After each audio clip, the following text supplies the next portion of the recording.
But going down the list, we got to acknowledge that there stands a risk for the Jacksonville Jaguars O-line, to not perform up to expectations, and they're going to have to prove it on the field because we got Walker Little, which you already discussed at left tackle. He couldn't beat out Cam Robinson for multiple years, and we in Jacksonville Jaguar fan base make fun of Cam Robinson all the time about how badly he played in Minnesota. Makes fun about it, fun all the time about how he's kind of performed since his late time in Jacksonville.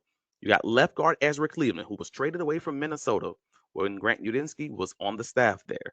There's a conversation at least that needs to be had as far as like, well, is he going to be able to perform in this similarly ran offense? Under Liam Coen with Grant again on staff.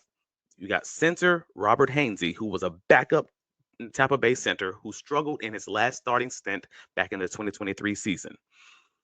Okay, that was a moderately similar offense, but it was a different offense. I want to be very clear in that Dave Canales' offense was not the same as Liam Coleman's. We know they were different, but nevertheless, he was a backup, Tampa Bay center. I mean, let's just call it what it is. We're going across the whole offensive line. Patrick McCarry, he's a versatile but arguably average to slightly above average guard option, and Baltimore allowed him to sign elsewhere.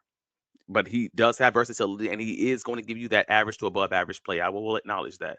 And you got right tackle Anton Harrison. He, Anton hasn't had one average to above average run blocking season in his NFL career. I don't think there's anyone who would argue that that's untrue. Like entering 2025, he has a make it or break it year ahead of him also. So again, we've gone across the entire expected offensive line starting group for the Jacksonville Jaguars. Like we haven't even discussed the offensive run game. We ain't discussed the defensive questions that remain, like the defensive line of the secondary.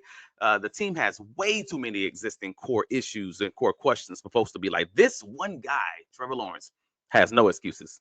When like obvious, it's obvious that like 9 ways that this could go wrong.